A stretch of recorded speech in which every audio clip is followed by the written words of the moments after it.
I made a decision that defies my ancestors. I rejected the crown prince's proposal to marry a stable boy instead. Everyone said I was mad, only the crown prince breathed a sigh of relief. In my past life, he and I were deeply in love as emperor and empress, inseparable as glue and lacquer. After his death, I too followed him in grief, unable to bear the loss. I thought this life was complete, yet at the edge of Neha Bridge, I heard him speak his true heart. Cui Mingyue comes from a noble family. I had no choice but to marry her. If not for this ill-fated bond, how could I have betrayed the love of my life? If there is a next life, I will never repeat this mistake. So after both were reborn, I intend to fulfill his wish and sever this ill-fated bond with my own hands. Hello, everyone, welcome to my channel. Subscribe us to read wonderful novels every day. Now the story begins. On the day I died, the new emperor unveiled Pei Yu's posthumous edict. Empress Cui has failed in virtue. Her title is revoked and she is demoted to a low-ranking concubine. After her death, Lady Cui shall not be buried in the imperial mausoleum but interred at Beishan, and her descendants are forbidden to offer sacrifices to her. At burial, her face must be covered with her own hair, and her mouth filled with rice husks. All funeral rites shall be conducted with utmost simplicity. With each sentence read, my face grew paler by 3 shades. We were childhood sweethearts, the emperor and empress whose love was the envy of all. I can't understand why at all, until we reached the banks of the Neha Bridge, hiding behind the stone of 3 lives. I heard his resentful accusations.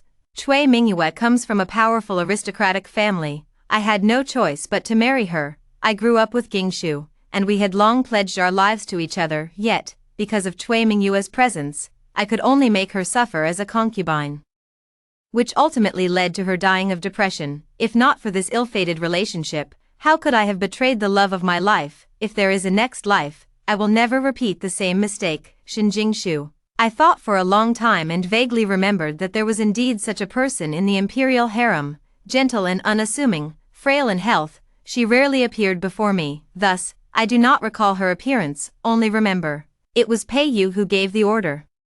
He said she came from a lowly background and should not come to pay respects in the future, lest she dirty the empress's eyes. At that time, I was utterly confused and even gave him the cold shoulder for 3 days over it. Little did I know, I was the real fool. I wanted to rush out and demand why he treated me this way, but my mouth was stuffed with rice husks, leaving me speechless. Tears slid into my mouth, bitter, hopeless. Even in death, the heart can still ache. Miss, you've just recovered from illness and shouldn't be exposed to the wind. Let me help you back to the tent to rest for a while. Shall I? Opening my eyes again, the maid Xiaotao was looking at me with concern. No time to answer. A harsh voice came from behind. Cui Mingyue, how can you be so useless? Not only did you let a mere servant steal your spotlight, but you also ended up in such a sorry state. Her breath caught. The man clicked his tongue twice. How pitiful. Just about to marry into the Eastern Palace, and His Highness changes his heart at this very moment. Being from the Cui family doesn't matter. Did you really think all the good fortune in the world would come your way? Before she could even react, the crowd suddenly erupted in commotion. In the hunting grounds, Pei Yu lowered his gaze, looking affectionately at the woman in the pink dress beside him. This is a domesticated snow fox. Its fur is warm. Hold it, and you won't feel cold. The woman in the pink dress blushed shyly. It was Shinjingshu. Watching the two standing side by side, I finally realized belatedly, Pei Yu and I were reborn together. Last life during the autumn hunt. This snow fox was originally something he specially ordered to be brought from the snowy mountains as a gift for me. He said it would serve as a token of love between him and me. Now he couldn't wait to use it to please another woman. How laughable indeed. Lost in thought, Shinjingshu turned slightly, revealing most of her right profile. Just one glance, I froze instantly in place. I didn't recognize Shinjingshu, but I recognized this face. Previous life, Pei Yu had a favored eunuch by his side, looked exactly like this. Even the tiny crimson mole on the tip of his nose was identical. At that time, Pei Yu had just ascended the throne, and with the court affairs being so busy, he rarely visited the inner palace, worried about his health. I prepared a nourishing soup and brought it to him. Just then, I happened to see a young eunuch running out of the bedchamber with his clothes in disarray. Pei Yu irritably explained to me, "Clumsy fool, can't even serve tea properly," spilled it all over me, following where his finger pointed. The lower hem was indeed soaked through. I naturally believed it. Looking back now, Peiyu's face was flushed, clearly showing signs of just having gone through something. Perhaps my gaze was too icy. Peiyu seemed to sense it, suddenly looked up, gazed over through the crowd. Their eyes met, he froze slightly, disgust gradually surfacing in his eyes. I remained calm, quietly turned my face away. Only after no longer feeling that gaze did I finally exhale a heavy breath of turbid air. Indeed, when two people find each other equally repulsive, every additional glance exchanged is pure torment. I hadn't anticipated this. Shin Jingshu suddenly rushed over and knelt before me. She prostrated herself at my feet, her voice plaintive. This lowly servant knows her place is humble.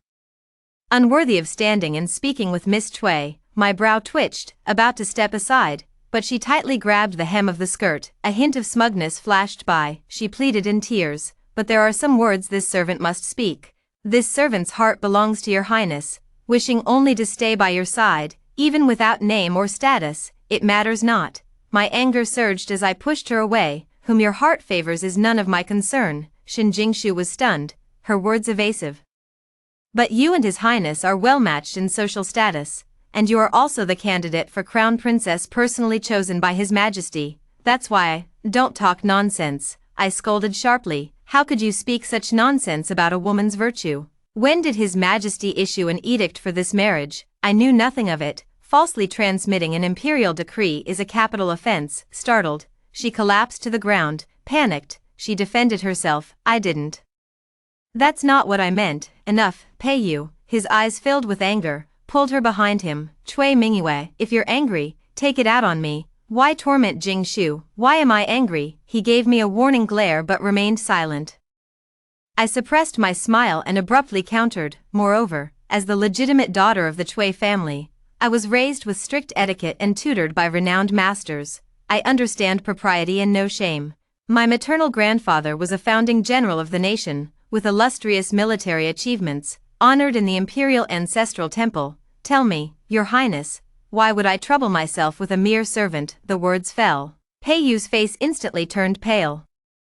The mirror of retrospection can trace back a person's entire life. It can also reveal the obsessions and inner demons of one's heart. By the Neha Bridge, I found the answer I had been seeking, the reason why Peiyu was forced to marry me in our past life, and why he later despised me. It was because of this, and this reason. He knew it well. A sharp, high-pitched announcement came. It is His Majesty who has arrived. The crowd immediately knelt down in reverence. After he took his seat, he inquired about the hunting harvest. Peiyu hurried forward to respond, reporting to your majesty, at present, the number of game I have hunted is the highest. Upon hearing this, the emperor's eyes smiled with delight. Good, you shall be rewarded.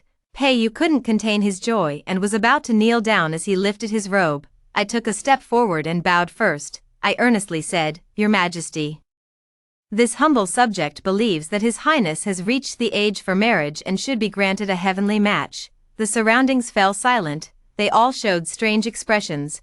Peiyu looked embarrassed, as if he wanted to say something but hesitated. I pretended not to see it. The superior asked with a smile, Is Mingyue eager to get married? I was just about to shake my head. My gaze froze. A face with sharp features came into view. The man was dressed in coarse cloth garments. Dressed as a horse slave, tall and imposing, standing behind the crowd, unnoticed by anyone, but his eyes were deep and sharp, as if they could see through people's hearts. Fragmented images flashed through his mind. I couldn't help but frown. This face looked so familiar. Where had I seen it before? Before I could figure it out, His Majesty laughed heartily. All right, I won't tease you anymore, since Mingyue has brought it up herself. I shall now bestow upon you and the Crown Prince the imperial decree of marriage. Father, your Majesty, Peiyu and I spoke simultaneously. His fingers tightened with force, his expression turning utterly grim. He withdrew his gaze. Once again, I bowed deeply and knelt, raising my voice to proclaim, His Highness the Crown Prince and Lady Shin are a match made in heaven, a union blessed by the gods. I beseech your Majesty to bestow upon them the imperial decree of marriage. The hunting ground was vast and empty. The sound carried far with the wind. For a moment, the entire place fell silent. No one knew how much time had passed. An unhappy voice sounded from above. You don't want to marry the Crown Prince. Is it because he broke your heart? Don't be afraid, just say the word, and I will stand up for you. A lowly servant girl who dreams of entering the Eastern Palace, she must first see if I permit it. Shin Jingshu, hiding behind Peiyu, turned pale. She looked at the man before her with a plea in her eyes, yet she saw him clench his fists in restraint, his gaze like a blade falling upon me, but I paid him no mind. Instead, I stole another glance toward the corner from the corner of my eye. Something suddenly flashed through my mind, my eyes lit up. It's him. Perhaps my gaze was too direct. His Majesty also followed my gaze. The horse-groom had long since lowered his head, using the steed as cover to obscure his features from view. The Emperor glanced briefly before withdrawing his attention, feigning a light cough. He spoke with a trace of displeasure. Is the one Mingyu fancies actually a mere stable boy? I was still lost in thought. The face before me gradually overlapped with the one in my memory. I heard His Majesty's question. He instinctively replied, "Yes, it's him." The words fell. The entire room was stunned. Only Crown Prince Peiyu let out a sigh of relief. He urgently stepped forward and knelt down 3 paces away from me. With sincere words, he loudly addressed the person in the high position. "Father, both your son and Lady Cui have already given our hearts to others. Forcing us into a union would only add another pair of resentful spouses to this world. You two were once young, father, and surely understand what weighs on your son's heart. I do not wish to spend a lifetime regretting having missed the one I love, father. I beg for your approval." Each word struck like a thunderclap, deeply moving, yet he had forgotten. In his youth, Your Majesty once secretly pledged to marry a palace maid. Later, he personally executed the palace maid and then turned to marry the Prime Minister's legitimate daughter as his queen. She was none other than the birth mother of the Crown Prince, Lady Shin. Thus, he rose from an unfavored prince to ascend the throne. The blood of his former lover paving the path to imperial power was his most sensitive spot. The Crown Prince's words undoubtedly struck the Emperor's sore spot. The moment the wine cup was hurled down, Peiyu dodged to the side. I was extremely close to him. He could dodge, but I couldn't. The flying gravel was about to hit my face, my vision blurred. Father rushed over, barely shielding me in front, hand up, hand down. The crisp sound of a slap mingled with his furious curses. "Ungrateful daughter. Marriage is a matter of parental decree. How dare you speak such nonsense?" Seizing the moment when no one was paying attention, he lowered his voice and winked at me. "No matter how outrageous the Crown Prince is, he's still the Emperor's own flesh and blood.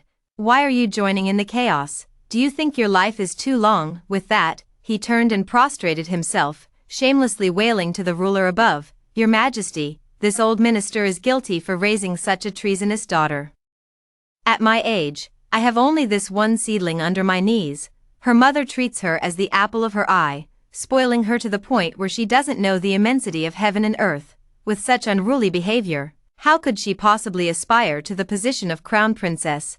I am truly ashamed, unworthy of your Majesty's favor. I shall voluntarily resign from my post as the Crown Prince's tutor and reflect on my faults behind closed doors." Father once said the Crown Prince lacked depth and had long been unwilling to serve as his so-called tutor. The Cui family is a century-old prestigious clan renowned throughout the land, with numerous disciples, from the emperor above to the street vendors below. One person's call could summon 10,000 responses. Peiyu, who had been emperor for over a decade, understood this even better. The one who reached beyond their station was never me. In just a single day's time, gossip and rumors had already spread through every street and alley. The Crown Prince, for the sake of his wet nurse's daughter, defying the Emperor's will, I was placed under house arrest. His Majesty decreed, "When you've come to your senses, then you may see me again." That night, Peiyu, who was supposed to be confined, climbed over the wall into my courtyard under the moonlight. As soon as we met face to face, he said, "Cui Mingyue, I wish to make a deal with you." Through the window, he didn't see the obscure emotions in my eyes, and continued on his own. "I want you to publicly declare Jingshu as your distant cousin and personally write a letter of recommendation for her to enter the Cui family's school for girls." I raised an eyebrow, unable to hide my surprise. The Cui family's school for girls does not discriminate based on background. Any woman of outstanding virtue and literary talent can enroll upon passing the entrance examination. In my previous life, having overseen the girls' school for many years, I once came across Shin Jingshu's examination papers in the archives. Her handwriting was unskilled, and her writing was incoherent. Clearly, her literary talent was mediocre. Only Peiyu, blind in both eyes and heart, regarded her as a treasure. Gathering my thoughts, I couldn't help but speak up. What's the reason? If she truly has the ability, she can refer to it directly. Peiyu gave me a deep look, he promised in a low voice, the position of crown princess, seeing my silence. He explained with great reluctance, I will choose you as the principal consort in accordance with my father's wishes, and Jingshu will then be the secondary consort. Once I ascend the throne in the future, I will allow you to feign death and leave the palace, so Jingshu can rightfully become the succeeding empress. Haven't you always yearned for the mountains and rivers? This way, you can also live a carefree and unfettered life. Moonlight spilled over his face, brimming with anticipation. I wearily lowered my gaze, concealing the mockery in my eyes. Imperial authority is supreme. He is not the only one who covets that dragon throne. The former prime minister's residence had long fallen into desolation. In my previous life, if it weren't for the Cui family turning the tide, the throne wouldn't have fallen into his hands. But I won't say these words. Instead, I reply to him, what if I say no? Cui Mingyue, Peiyu said fiercely, no one but I would dare to marry you. Do not be the greedy snake that tries to swallow an elephant. Then I won't marry. I slowly raised my head, stared into his eyes, and replied word by word, Your Highness might be too confident, to the point of forgetting one thing. To me, you were never the only choice. With those words, he turned and closed the window, all in one fluid motion, leaving the crown prince outside to rage in impotent fury. Inside, the candlelight flickered like a lone beam, reflecting a pair of deep, dark eyes. Their eyes met. The owner of those dark eyes raised his bound hands, his tone mocking. Miss Cui had me tied up and brought to your chamber overnight. Was it just to make me listen to a tale of love and hate between you and the crown prince? This man was none other than that horse-groom. He had changed his attire, though he still carried himself like a servant, without deliberate concealment. One could immediately discern his extraordinary bearing. On the way back to the city, I spent 10,000 taels to hire someone to bring him here and hide him in my room.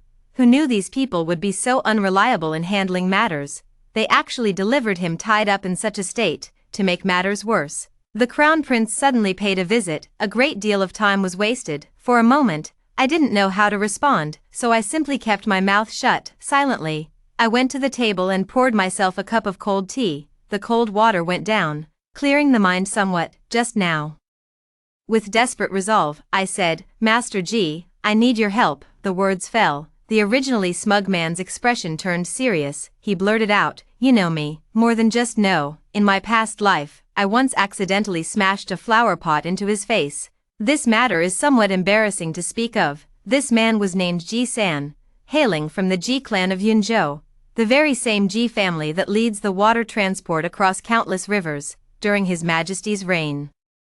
There was an intention to suppress. The canal gang, which followed the Ji family's lead, was still not influential. Until Peiyu ascended the throne, he was incompetent in governing the country. The water gang's 100,000 naval forces finally became a formidable power. They stood in opposition to the imperial court. Later, Emperor Peiyu passed away. To everyone's surprise, the head of the Ji family, Ji Yunqing, ordered Ji San to bring betrothal gifts to the palace and propose to me. I was so consumed by anger that I smashed all the flower pots in sight. Inadvertently, I wounded his face. The gash was ghastly, obscuring his features. All I vaguely remember are his strikingly bright eyes. His voice was calm, but the words he spoke were utterly treasonous. He said, My family's patriarch has fallen in love with the Empress Dowager at first sight and is willing to offer 100,000 naval troops as a betrothal gift to marry her. We sincerely hope the Empress Dowager will give this serious consideration. I scolded the Ji family for their delusional fantasies, yet I never expected to be given a second chance at life. The one eager to propose marriage has become me. I gathered my thoughts. I looked at him and spoke solemnly. I wish to propose marriage to your family head, and I must trouble you to convey this intention. The words had barely left my mouth. Ji San was taken aback at first. Then his brow furrowed deeply as he hesitated. Miss Cui, if I may be so bold as to ask. I gestured for him to continue. After pondering for a long while, he uttered something astonishing. The current head of the Ji family is now over 50 years old. Not only does he already have a principal wife in the household, but he also has 8 concubines. My heart skipped a beat. Then I heard him ask with uncertainty, With your status, are you truly willing to marry him as a concubine? The words fell. my face instantly flushed red, because the rebirth was too hasty. For a moment, I had forgotten that it was now the 28th year of Changping. There are still 3 years before Ji Yunqing ascends to the position of family head. Noticing my awkward expression, Ji San twisted his sore, bound limbs and spoke helplessly. Miss Cui, how about untying me first before we continue this conversation? My apologies. I hurriedly stood up, after some rustling sounds. The rope fell to the ground. Ji San stood up. As he got closer, I realized he was extremely tall, and the downward gaze he cast was filled with intimidation. I avoided his eyes. After careful consideration, I finally spoke up to ask, is there a man named Ji Yunqing in the Ji family? Is the person Miss Cui is going to marry him? Ji San countered with a question instead of answering. I pursed my lips and shook my head. Forget it. Changing the subject, may I ask for young Master Ji's honorable name? In his previous life, he went by the name Ji San. I suspect it was most likely an alias. Ji San raised an eyebrow at me and said faintly, what a coincidence. I rank 3rd in my clan, and people call me Ji San. I relaxed my brow, thinking to myself that he probably didn't want to reveal his real name. Who would have thought? The next moment, he spoke slowly, my real name is Ji Yunqing. In that instant, I stood there, stunned. So, it was actually Ji Yunqing, but in my past life, I'm certain I didn't know him. After the 10th sigh, Xiaotao finally couldn't help but ask, miss, what's wrong? Are you still upset about the crown prince? Of course not. It's just that she remembered the half-smiling look in Ji Yunqing's eyes when he agreed to cooperate that day. I was overwhelmed with shame and indignation. Seeing that I didn't wish to speak further, Xiaotao presented a booklet, muttering under her breath that Xin Jingshu truly doesn't know what's good for her. The young lady has already personally written a letter recommending her for exceptional admission to the girls' school, but she showed no gratitude at all. Instead, taking advantage of the crown prince's influence, she repeatedly sent messages urging the lady to register her name. All who enter the Cui family's school for girls receive a unique identity token. Each bears a personal message from Mother Cui. This tradition was passed down from my great-grandmother, also known as the name registry. Later, when I became the empress, I took charge of the women's academy. The responsibility of the name registry then fell to me. I didn't check the register. He directly picked up the brush and wrote a line on the rice paper. Life is like the wilderness, where the spring breeze is not free. If she wants this dignity, then let her have it. Miss, wouldn't such a compromise be exactly what she wants? I look out the window. Autumn deepens. The weather has turned cold. I curl my lips and set down the final stroke of my comment. The tone was drawn out and authentic. If the crown prince wishes to elevate her to a high position, then we might as well give her a push. The more something is desired yet unattainable, the more it is cherished. The opposite isn't necessarily true. Xiaotao nodded, though not entirely understanding. Everything the young miss says is right. I couldn't help but laugh. The most talked about event in the capital recently was none other than the former prime minister's family finding their long-lost distant cousin's granddaughter. And this granddaughter turned out to be none other than Xin Jingshu. The prime minister's residence has the crown prince's backing. Though everyone knew the reason, none dared to comment. For a time, Xin Jingshu was unrivaled in prominence. Pei Yu took her boating on the lake, hiking in the mountains, and to pay respects to the matchmaker god, didn't spare a single thought for my dignity. In every tea house across the capital, the gossip on everyone's lips was the heartless drama of how the Cui maiden had been cruelly wronged by the crown prince.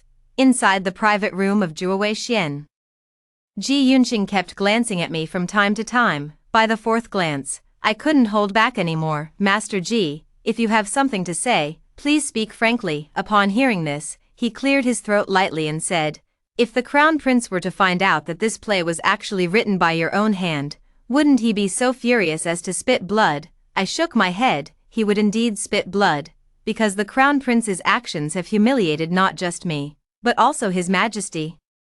Pei Yu is just like me. The rebirth came too suddenly, so much so that he forgot he was still just the crown prince. More importantly, he was certain he could inherit the throne as smoothly as in his previous life. Thus, he acted recklessly. But since I could refuse to marry him, the throne could also fall to another family. Withdrawing his thoughts, I asked Ji Yunqing, has the head of the Ji family considered the matter we discussed last time? Of course, he answered promptly, turning around.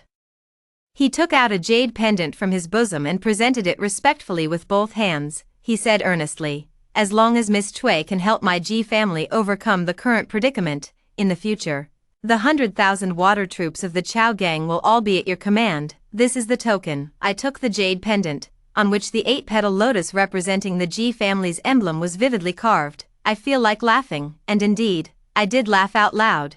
Pei Yu died young.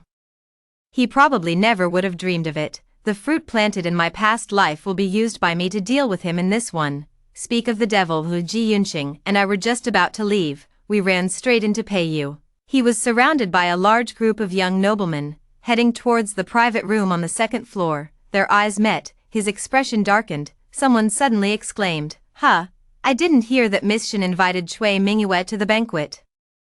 Everyone cast puzzled glances in my direction. It was at this moment, Pei Yu's gaze swept past me, landing on Ji Yunqing, who was hanging his head. He condescended to speak his first words. "You come from a noble family, after all. You should mind your manners and not associate with just any unsavory character." I was brimming with impatience and about to retort, "Your Highness." The man who had just spoken suddenly interjected, "Look at this man's figure.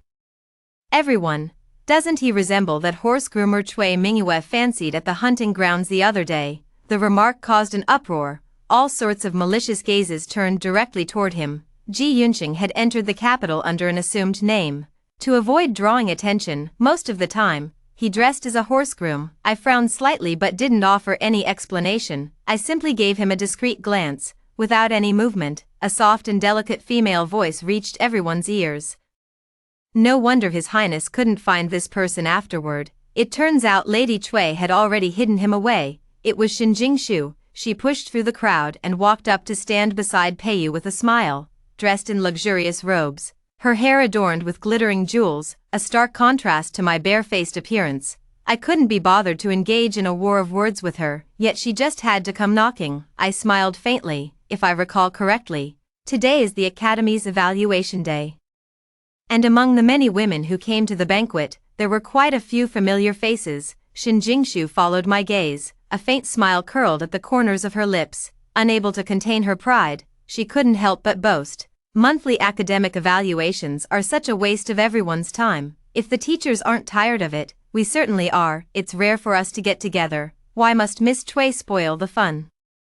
Idiot, I couldn't help but curse out loud. Among them were even those from impoverished families who relied on exam bonuses to make ends meet. Xinjing Shu had been forming cliques and causing chaos in the academy during this period. Now they're even encouraging students to skip school. Just as I expected, you can't make a silk purse out of a sow's ear, truly unfit for any important task. Seeing the disdain all over my face, Xinjing Shu's eyes suddenly reddened.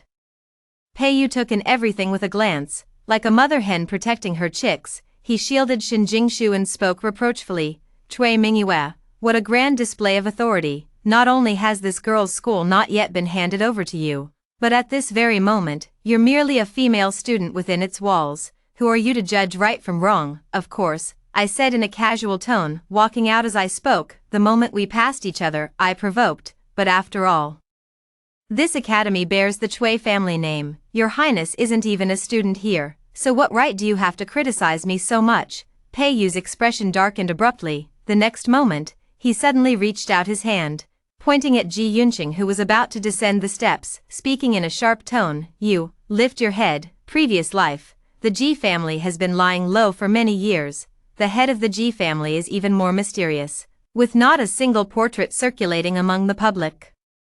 Thus, Pei Yu did not recognize Ji Yunqing, but I dare not take the risk. Now the emperor has set his sights on the Canal gang, eagerly seeking an opportunity to discipline the Ji clan.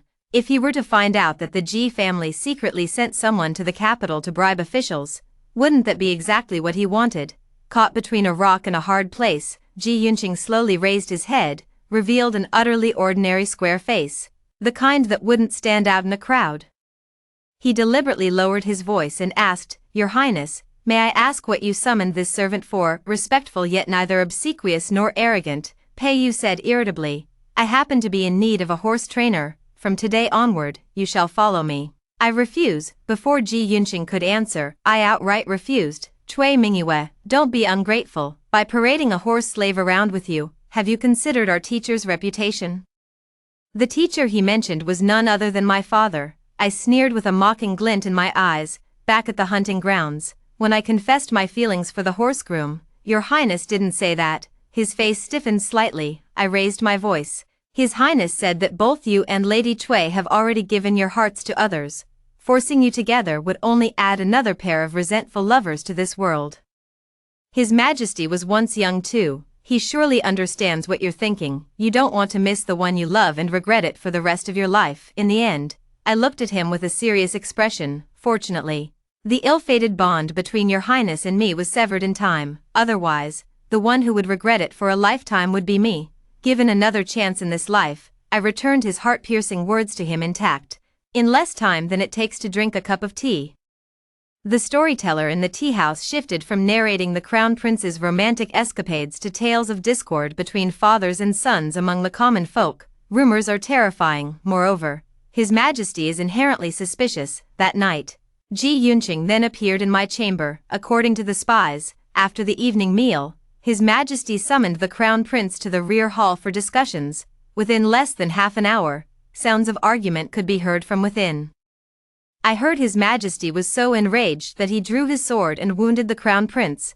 Now the entire city is under curfew, and the imperial physicians were summoned to the palace overnight. His Majesty has issued an edict to suppress the news and focus all efforts on treatment. I couldn't hide my astonishment. What kind of deep-seated hatred would drive someone to strike so viciously? The place where the Crown Prince is being treated is tightly guarded.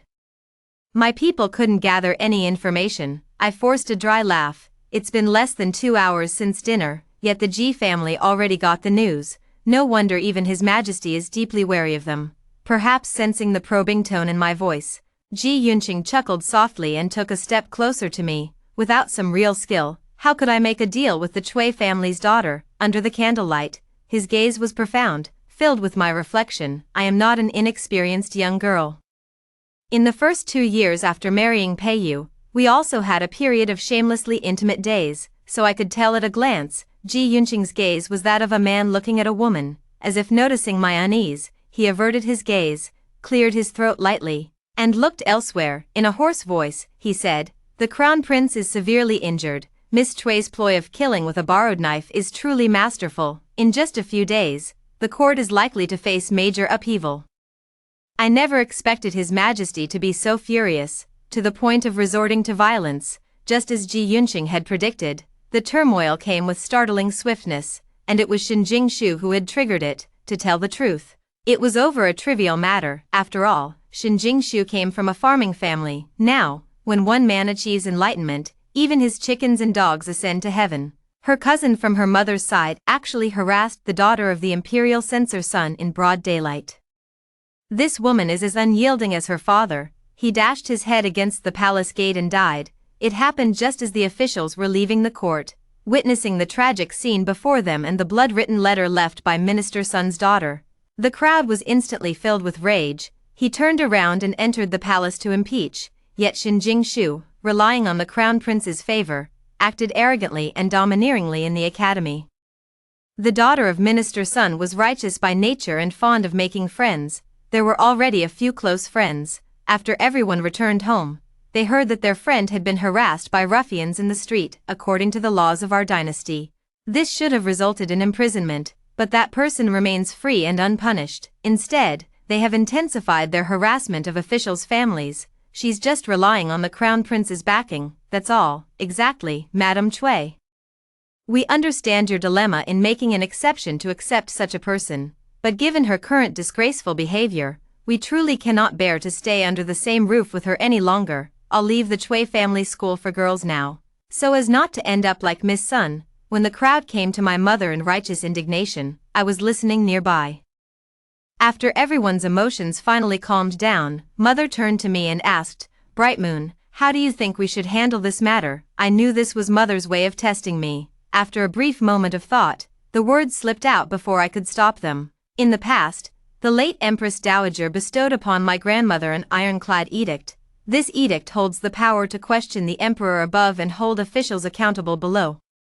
Since Miss Shin claims to be the mistress of the Eastern Palace, then this is the Crown Prince's fault. It's only right that the Crown Prince steps forward to give an explanation, but the crown prince couldn't come out, his injuries were too severe. And he remains unconscious to this day, fearing that the truth would damage his prestige. The emperor had no choice but to claim that Pei Yu was seriously ill. Moreover, he had long been dissatisfied with Shin Jingshu.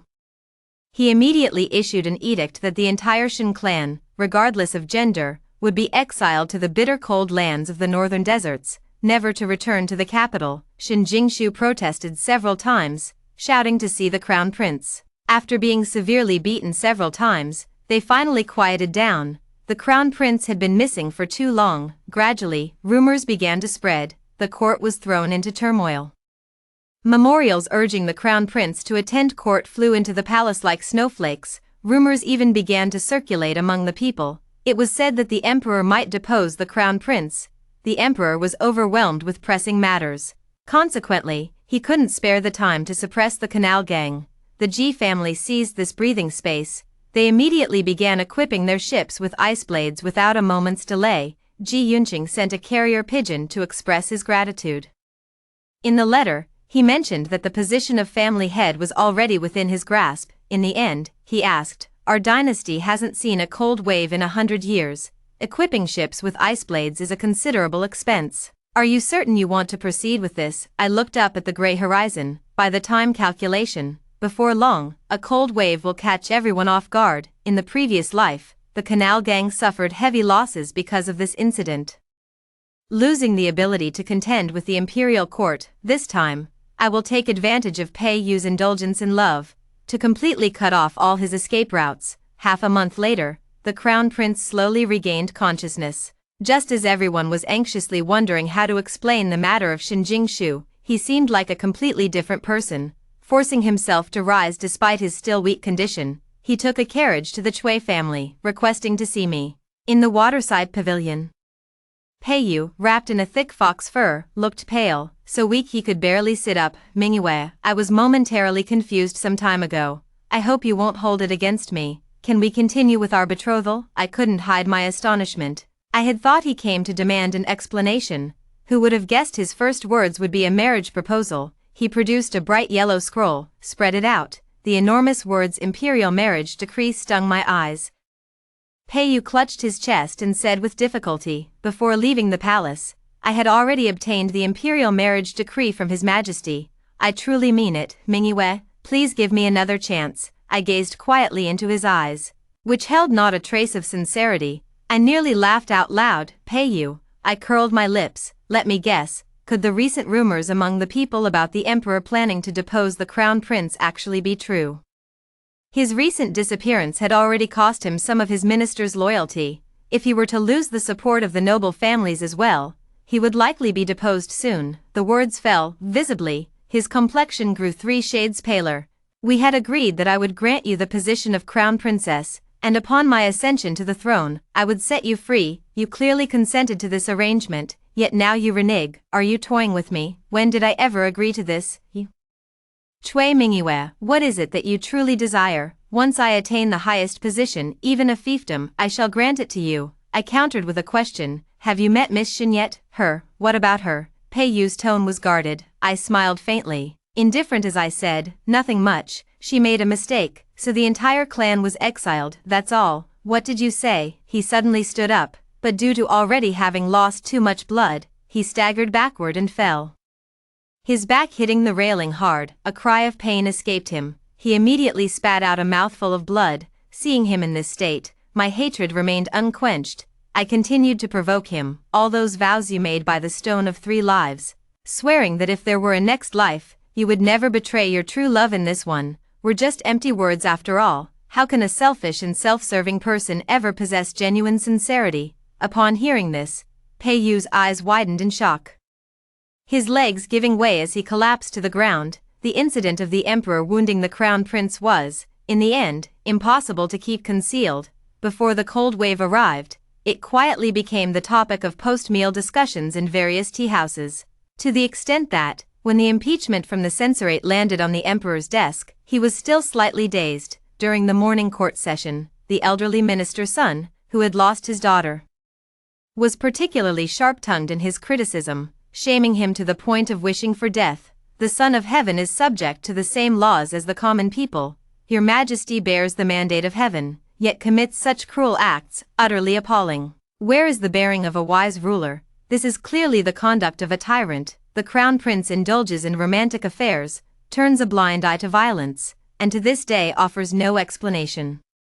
Such folly shows virtue unworthy of the throne. We implore your Majesty to swiftly appoint a new Crown Prince and announce it to the realm, so as to pacify the people's hearts. The Son of Heaven remained silent, but the Emperor took these words to heart. Yu had originally intended to use his injury to force the Emperor to abdicate. Little did he expect that he would end up lifting a stone only to drop it on his own foot. In a fit of rage, he fled the capital overnight. Mustering 5,000 armored soldiers from the city defense camp to besiege the imperial palace, that night, the capital was blanketed by a rare snowfall of goose feathers, unseen in a century. The bloodshed of the palace coup was buried beneath the heavy snow. A tranquil silence, as if no battle had ever taken place, yet I knew, Yu had lost. He fled south in panic, but the wind was fierce and the snow sudden, making the boat's progress difficult. By the time he suddenly recalled memories of this blizzard, the waterborne gang's 100,000 naval troops had already broken through the ice and marched north. The capital had just endured a conflict, leaving its defenses weak. With my assistance from within and without, we easily breached the palace guards. Without shedding a drop of blood, we took the capital. When I saw Yu again, it was on a flower boat. His beauty was unparalleled, yet his foundation was damaged.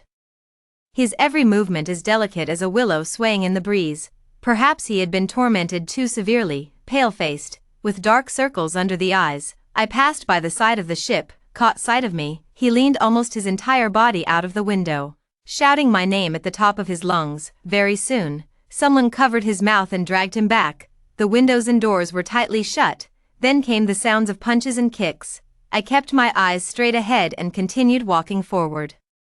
Shout how followed, her voice filled with emotion. Miss, how did the former Crown Prince fall to such a state? Naturally, it was my doing, but I didn't say it out loud. After being reborn, I came to clearly understand one thing. That is why Yu hates me. And even more so the Chui family. Once he ascends the throne and becomes emperor, this time, the Chui clan will surely face utter destruction. And indeed, things unfolded exactly as I had anticipated. Ji Yunqing's people found out. Yu had mentioned it countless times during his intimate moments with Xin Jingshu. Once he ascends the throne, he will surely marry me off to the lowest of horse grooms. Then I shall grant his wish, put on a show with the fake horse groom to lull him into complacency, and finally, deliver a crushing blow. The day of departure from the capital, Ji Yunqing, now the new emperor, came to see me off. He asked if I promised to have only you in this lifetime. Would you be willing to stay in the capital and rule the empire with me? No, I answered bluntly. In my past life, I was trapped within palace walls for half a lifetime. Having finally escaped that sea of suffering in this life, I have no desire to plunge back in. Seeing my resolute expression, Ji Yunqing gave a bitter smile but didn't press the matter. He said, I once promised you command over 100,000 naval troops, and that 8-petal lotus jade pendant serves as the token. Seeing this pendant is like seeing the family head. From now on, they will only obey your orders. Though astonished by his forthrightness, I did not decline. This is what I deserve. After saying goodbye, I mounted my horse with ease, never looking back, heading towards the mountains and rivers in my heart. This life, I want to live differently. Ji Yunqing's side story. I had a dream. In the dream, there was a graceful and dignified woman. I watched her diligently study poetry and literature, following every rule until she became a model of virtue for all women in the realm. Yet she was not happy. I don't know why, but seeing her unhappiness stirred a bittersweet ache in my heart, until she became a widow in the palace. I went to propose marriage. That was the first time I saw such a vivid expression on her face, yet, it was also the last. She died, following her deceased husband in death, quite devoted indeed. This was my final impression of her. The dream kept recurring until I saw her again in the outskirts of the capital, alive and well. Turns out she was a Chui by birth, and a Chui with nerves of steel at that. She actually offered a 10,000 tael banknote to have someone invite me for a meeting. That was 10,000 taels. Am I really worth that much? Out of respect for the 10,000 taels, I had my subordinates tie me up hand and foot and deliver me to her boudoir. watching her try to maintain composure while her lips twitched. Quite pleased with the situation. What? She said she wanted to marry me. My mood improved even more, only at the end, she said she didn't want to be trapped within palace walls. The engagement is annulled. I reluctantly sent her away. After returning to the palace, I sat alone for 3 days in the Qinghe Hall, where she had lived in her previous life. In my mind, her every smile and frown lingers. The 4th day, I've figured it out. Whoever wants to be emperor can be emperor. I quit. After passing the throne to the most intelligent and humble member of the clan, I couldn't wait to chase after Cui Mingyue. I secretly peeked at the words she had written. Life is like the wilderness, where the spring breeze knows no freedom. I don't care if it's spring, summer, autumn, or winter, or whether the wind is free or not. I only wish for that bright moon in the sky to remain forever free.